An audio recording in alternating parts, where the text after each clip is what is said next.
3 whole days of traveling.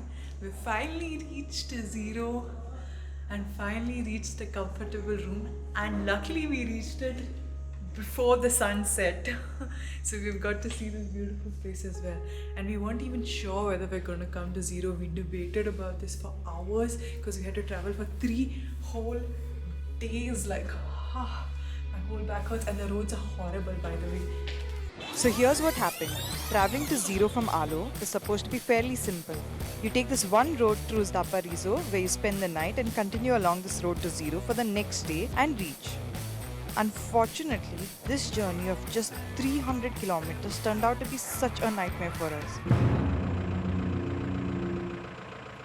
So this is like the 5th time that we are stopping for this thing called hill cutting.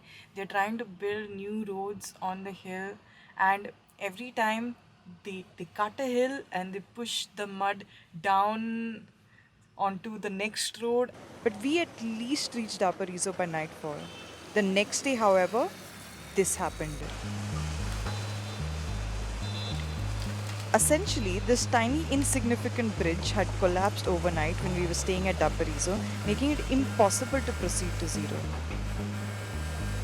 This meant that we had to retrace our way back to Assam and use a completely different route to reach Ziro, adding another whole day of traveling, including an incredibly scary night we spent driving through unpaved roads, alone with no lighting and no civilization.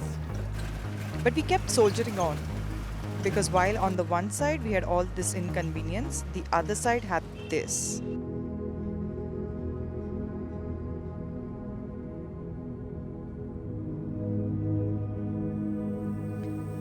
Once we reached Ziro, we decided to stop by an Apatani village to meet the tribe that we had heard so much about. These are the members of the Apatani, and they were so excited to meet us and share the stories of their piercings and tattoos that have made them so famous. Essentially, the women of the tribes used to be victims of abductions by other tribes in the area, and therefore the tribe came up with this practice of self-mutilation to escape these crimes. In 1970, this practice was outlawed, and so the women we were speaking with are some of the last individuals to still follow this. But it's not just their appearances that makes them noteworthy. The Apatani are known for leading an incredibly sustainable lifestyle, using eco-friendly agricultural practices, and even building houses with minimal destruction. This is the first construction zone I walked through in my life that I don't have to cough, because everything they use is all natural. There's a unique tradition that the Apatani tribe in Ziro does during the festival in March. This particular house over here has a story behind it. So 2 days before the festival, all the males, they go into the jungle and they try to shoot and capture a monkey. So the person who gets the monkey gets a name in the society and in the village. They chop the monkey's head, they put it in this thing, and they place a leaf over it. And during the festival, everybody needs dances around this thing wearing their traditional costumes, and they need to dance and jump so much so that the floor vibrates and the leaf that is placed on the monkey's head moves. And only once it does so, they can stop dancing. Hello.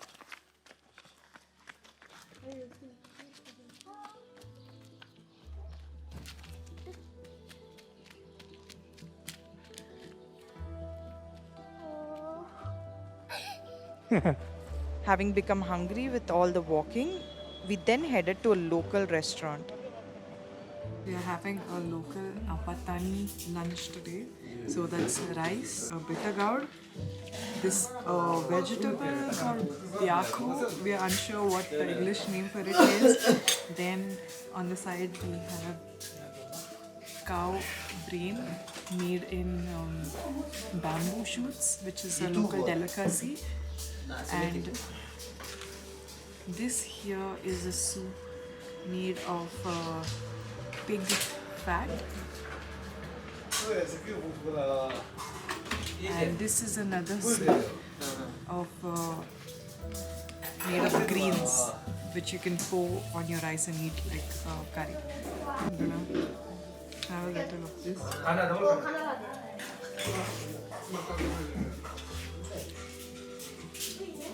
According to me, it tastes a bit like mutton bone soup, but a bit more maybe acidic would be the taste for it.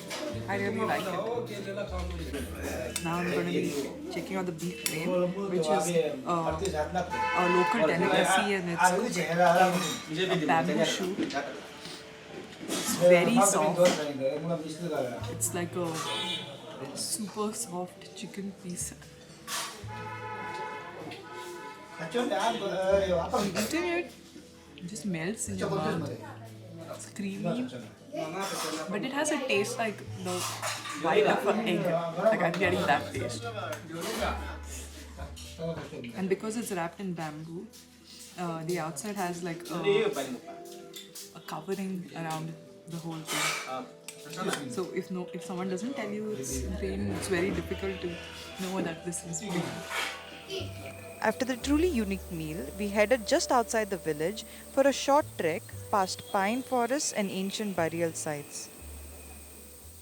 I know this just looks like a couple of rocks here, but this place where we are standing on is known as the Thai Lumper, and back in the olden days this area was a seclusion place for those who had infectious diseases among the tribal people. So this place can house around 70 to 80 people, and when I came here it just looks like a couple of rocks. And so people with tuberculosis, leprosy, chickenpox used to come here and stay here until they were better and could go back to live with the rest of the tribe, or they had passed away. So if that generation had gotten COVID, all the COVID positive patients would have probably been sent here.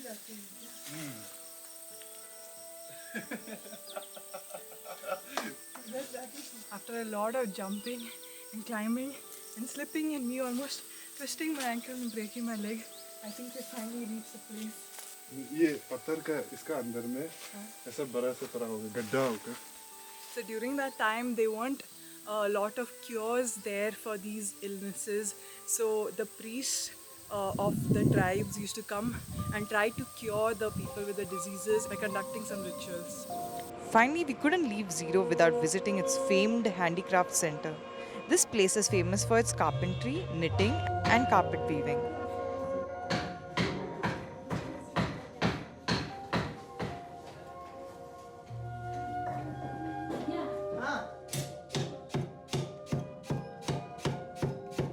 These beautiful designs are completely handmade and relatively affordable.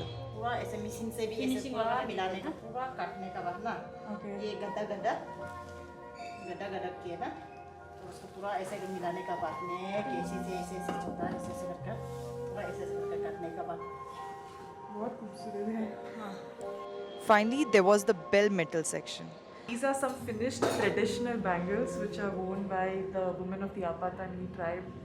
And I'm going to try to choose my favorite design and buy one for myself. Yeah, different type of pigeons are here. This one also different. The master craftsman was very happy that we had shown interest in his work, that he offered us something very special. We have been given an exclusive access, something that nobody else has, to the Masters Training Center.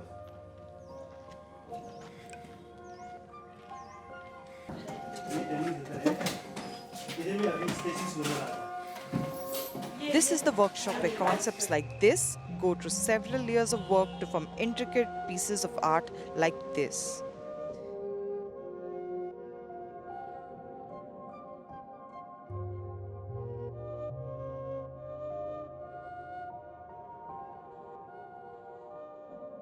ये सब sir ना sir और madam ये सब हम अभी के जैसे पिक्चर बना कर बनाया हुआ है. आज आप पिक्चर बना रहे थे ऐसा. वो भी ऐसे ऐसे निकलता फिर है. उठेगा This is Made of fruit. a beautiful looking dragon. The dragon is made out of a root. When they had gone to the jungle for hunting, they found this root, and he's painted the root and he's made it into a dragon. And the base is of a fruit which they call lahu. We were unable to find out what the English word of the of lahu is. If you know what it is, please comment below. But it kind of looks like a watermelon.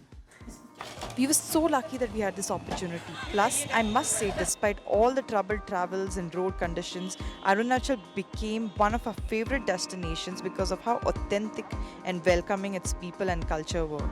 We'll be back soon for the rest of the state. Stay tuned.